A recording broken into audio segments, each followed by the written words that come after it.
大家好，欢迎观看这期的源理高尔夫。没想到之前分享的米克尔森球道攻略还比较受欢迎。这期我们继续再上一点难度。这是一个一直处在逆风的四杆洞，距离的把控是关键。So there's a creek that cuts across up the right side. It cuts in the fairway. So I can't just bomb driver; it'll go right in the creek.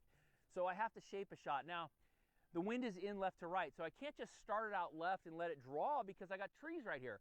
So I really have to hit the shot straight.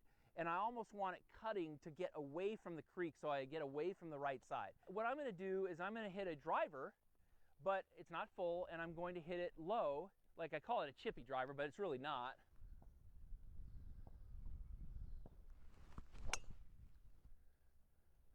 So just like that. You can see it starts right at the creek, right at the edge, cuts back, left center of the fairway, and that's just like a little, I'll call it a fairway finder, but it's just that I know which way the miss is going.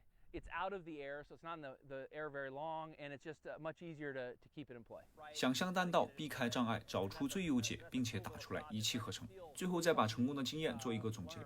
And I don't want to say perfect, because believe me, I have not perfected any drives, but I have gotten much more efficient with it. 下一杆对距离的判断就比较烧脑了，因为球位、风和球杆的选择都对距离有影响。优秀的球员会计算得非常精确。Pretty level shot here. I 165 to the hole. And on this lie, you can see that the ball, if we move that shadow there, you can see that the lie is sitting kind of in a little low area. Ball's going to launch a little lower. It's going to have more spin. It's not going to get my full number. So if I think that I use let's say a speed that would hit it, 165, the ball might only go about 160. It's going to be about 5 yards shorter just because it's going to launch lower with a little more spin. So relative to my effort level and feel of a 165 shot, it's going to go 160. But we have a lot of hurt. We have about 15, 20 yards of hurt, I believe. So I'm looking in my head about 185. I can hit a full 7-iron 185, but I don't really want it going up in the air like that.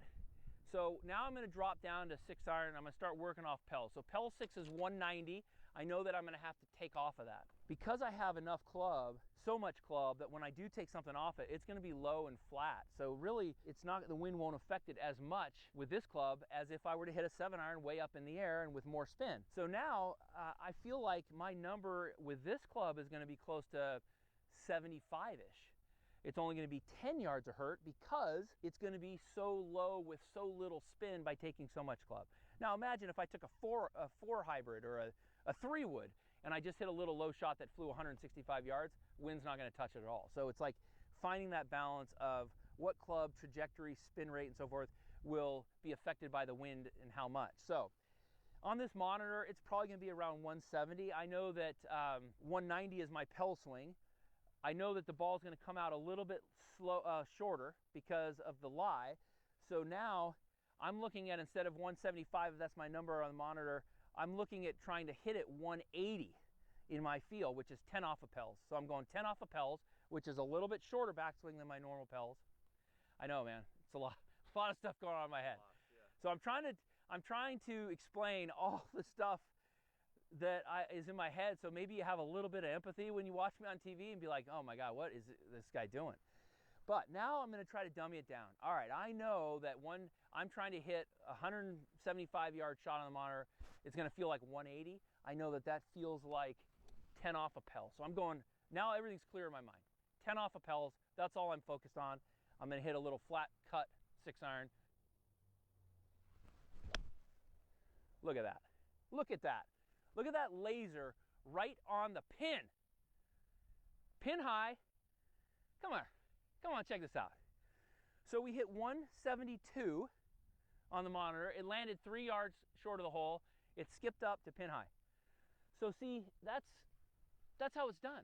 Yeah, there's a lot of stuff going on, but when you can process it, dummy it down, hit the shot, it pays off. All right, so we're walking up here. We have about 9-10 feet for birdie. Honestly, that was really a cool little shot. Like, I love it because it's so flat, because I'm taking enough club to where I don't have to hit it hard. The ball flies flat, never really left the pin. And then I'm always checking, okay, let me just check and see where that ball flew. How much did the wind actually affect it? Okay, well, I have my divot right here. I go 1, 2, 3, 3 yards. So here's my divot. If I had hit 75 on the monitor, it would have flown pin high. So we had that thing nailed as far as like the fact that the wind was only going to affect it about 10. We knew that it was 65 to the hole, so it flew 62, and I hit 72 on the monitor, so that was 10 yards of hurt, just kind of like what we were saying on that low shot. I'm looking left edges. I know it's going to work a little right early. I think it's going to kind of slow up its break. All right, now I'm over it. I'm trying to get feel for pace going past the hole. I'm feeling it work a little more right early as I'm over the ball.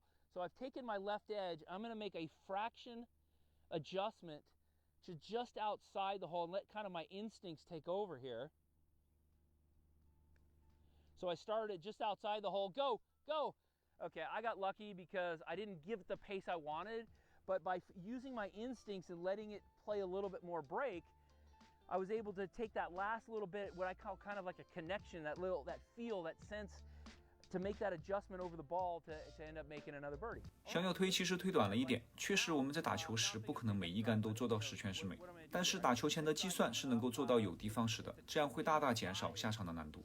希望这一期视频能够给大家带来收获，享受高尔夫的乐趣。原理高尔夫，高尔夫原来如此。我们下期见。